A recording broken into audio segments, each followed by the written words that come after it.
ខ្មៅមីបងឬឈ្មោះនួនល្អគេថាអូនខ្មៅតែតាមការពិតសាច់សមាត់ខៃតែម្ដាយស្រីថ្លៃហើយខ្មៅពីតូឆ្នាំថ្មីខ្មៅពេញក្រមុំរៀនសែងសំគ្មានស្រីណាដូចមកជាស្រីខ្មែរគ្រប់លះសំស្លូតប្រាជ្ញាក៏ឆ្លាតស្ដាប់ពី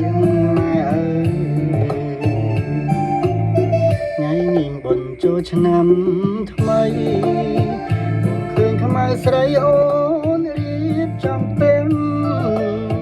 បរិញ្ញទេវតាដាក់ការថ្វាយព្រះដាំស្លរូតរៀងជូនម្ដាយទៅវត្តមកឃើញខ្មៅពុនភ្នំខ្សាច់រួចអូនដាំងបានដ